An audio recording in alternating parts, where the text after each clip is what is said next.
Assalamualaikum warahmatullahi wabarakatuh. Di sini kami dari kelompok MKI akan mempresentasikan chapter 4 tentang Financial Planning for Maximizing Returns. Next.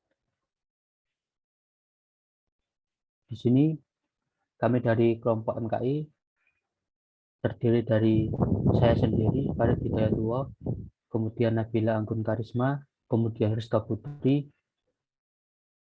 kemudian Febianti Nur Fauzia, dan yang terakhir Dian Hafiz Sabitul Asmi. Next.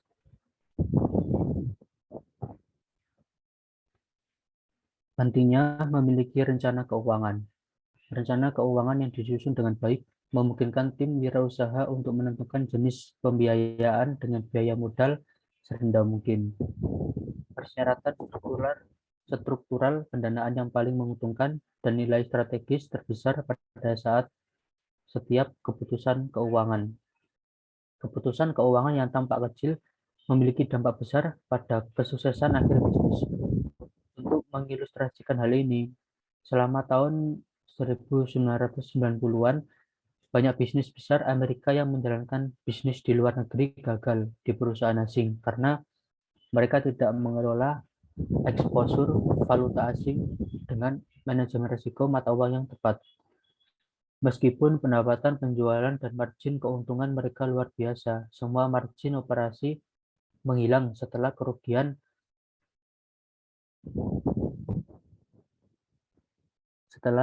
kerugian selisih kurs yang lebih besar. Selanjutnya,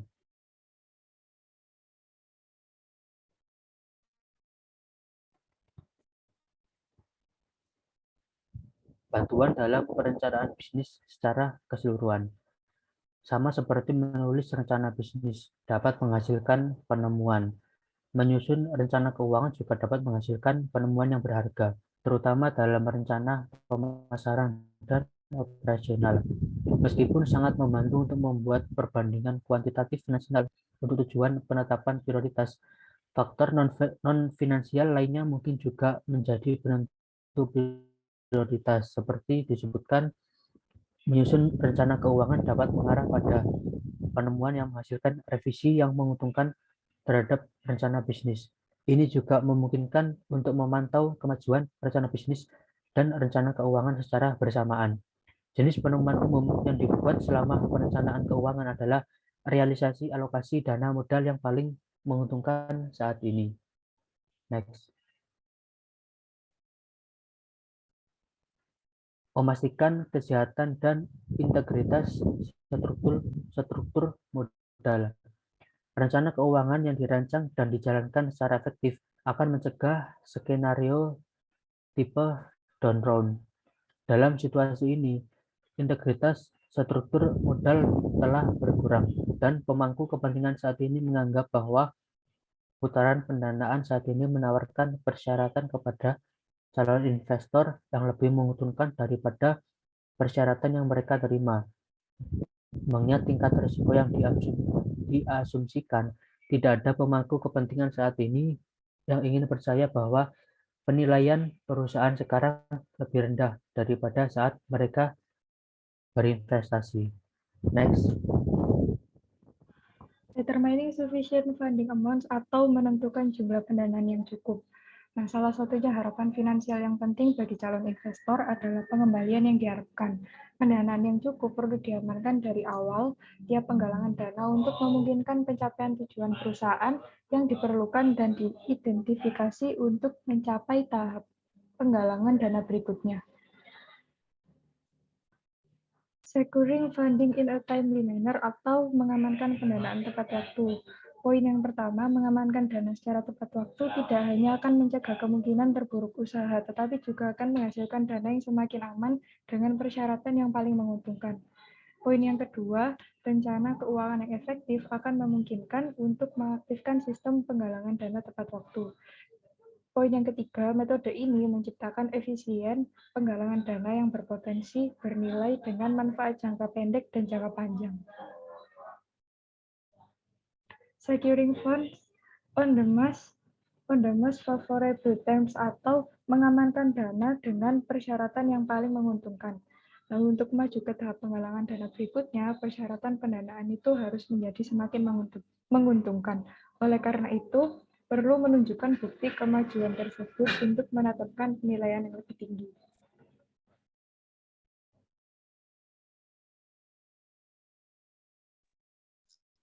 Selanjutnya yaitu determining approaches response to new challenge. Sebagian besar perusahaan rintisan menggunakan teknologi dan proses yang maju untuk mengembangkan dan memperkenalkan produk dan layanan.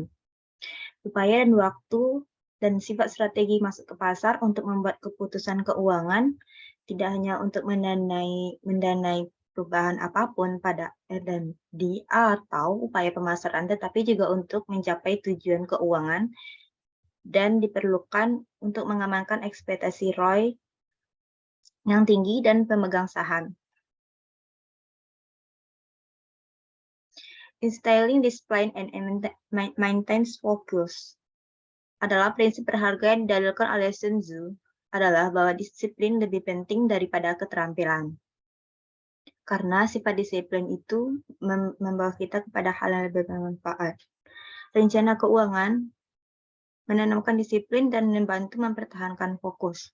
Yang ketiga, secara inherens dialami oleh startup dan mengambil resiko yang diperhitungkan di mana. Itu akan lebih banyak mendapatkan hal yang negatif. Yang keempat itu potensi kenaikan lebih dari membenarkan kemungkinan penurunan. Yang kelima, rencana keuangan menawarkan cara untuk membuat penilaian tersebut dan melaksanakannya menghargai kemajuan inovatif dan dinamika kerja. Yang ketiga, maximizing ROI upon execution of exit strategy, yaitu peningkatan dalam perencanaan bisnis dan mengamankan dana secara berkala dengan cara paling menguntungkan, memaksimalkan ROI yang diharapkan setelah eksekusi strategi keluar. Rencana akan membantu minimalkan pengecaran ekuitas secara rencana keuangan yang diartikulasikan secara holistik akan memungkinkan menyediakan sarana untuk menjerumuskan dan membuat amandemen yang menguntungkan secara berkala terhadap strategi keuangan yang lebih unggul. Yang ketiga, rencana keuangan menawarkan untuk kita membuat penilaian tersebut dan melaksanakan menghargai kemajuan inovatif, kreatif, dan dinamika kerja yang lebih baik.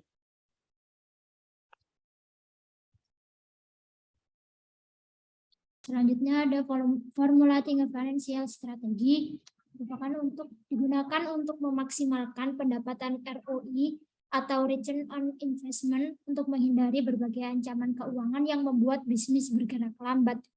Jadi ROI ini didapatkan dari berbagai sumber, salah satunya dari mitra pendukung suatu bisnis, dan hal ini merupakan dasar dari didirikannya bisnis untuk mencapai kesuksesannya. Lalu selanjutnya ada financial objective. Financial objective ini ada 5 poin. Yang pertama adalah revenue and profitability, yang merupakan dasar dari tujuan dibentuknya suatu bisnis dengan tujuan untuk menjadikan bisnis bisa berkembang dan terus bertumbuh dengan tetap mendapatkan keuntungan dan profit yang diharapkan. Yang kedua ada brand rate coverage atau cakupan tingkat pembakaran yang biasa diberikan kepada bisnis pemula atau startup sebagai modal awal untuk mencapai kesuksesan di kemudian hari. Dan brand rate coverage ini dihitung berdasarkan jumlah uang tunai yang dikeluarkan di setiap bulannya. Lalu yang ketiga ada minimizing equity dilution, yaitu meminimalkan dilusi ekuitas untuk cara untuk memaksimalkan ROI untuk mitra yang dijalankan. Lalu yang keempat ada optimal selection of funding or financial option, yaitu merupakan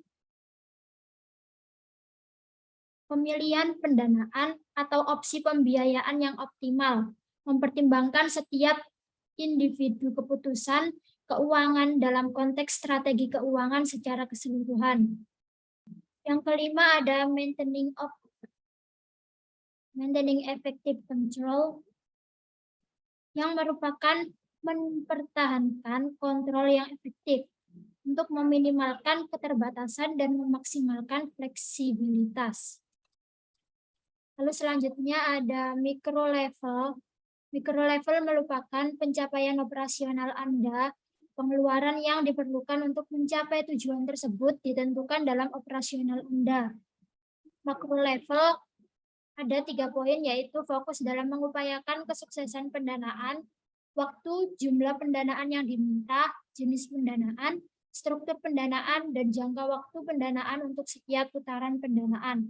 Yang ketiga ada tujuan jangka pendek, jangka menengah, dan jangka panjang yang terkait.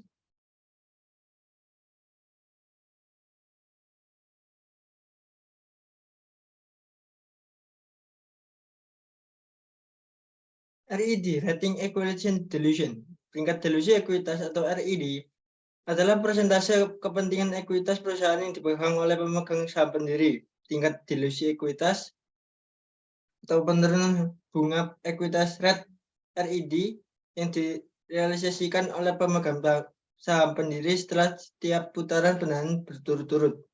Jika tujuannya adalah untuk memaksimalkan ROI bagi pemegang saham pendiri setelah keluar, yaitu salah satu cara untuk mencapai tujuan ini adalah agar pemegang saham pendiri memegang persentase terbesar kepentingan ekuitas di perusahaan pada saat keluar. Lanjut.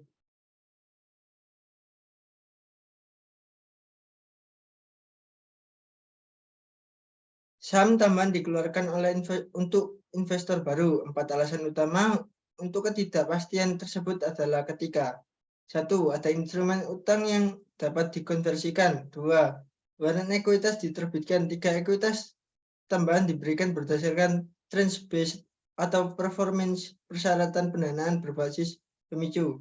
4. Insentif berbasis ekuitas untuk manajemen yaitu opsi saham.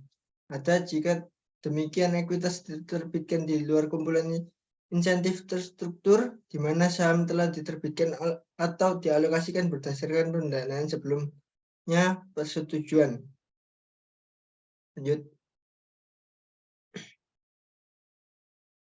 Ada grafik ACRE yang terdiri dari availability, cost, risk, dan effect on cash. Lalu financial plan, yaitu tingkat makro, proyek atau item tertentu yang akan dibiayai atau dibeli pada tingkat ini, mereka harus diatur berdasarkan sebelum membuat grafik ACRE. Yaitu ada juga tingkat mikro, yaitu menampilkan komponen penggalangan dana. Dari strategi keuangan, Anda harus menyertakan deskripsi setiap kegiatan penggalangan dana yang direncanakan, yang secara langsung mempengaruhi struktur modal. Sesuai dengan yang dibangun sebelumnya, grafik ACRE, deskripsi mencakup perkiraan tanggal, jumlah dana, jenis pendanaan, dan calon sumber pendanaan yang akan dibidik. Ada rules of thumb. Yang pertama yaitu financial plan are for internal use only. Yang kedua, fundraising effort need to be constant. Yang ketiga yaitu be mindful what are you granting based on what state of development you are in. Yang keempat, dedicate a qualified member of the management team member to fundraising effort. Yang kelima, the financial plan can be a value source of financial discoveries. Yang keenam adalah the component of the financial plan must be consistent with each other and with the business plan.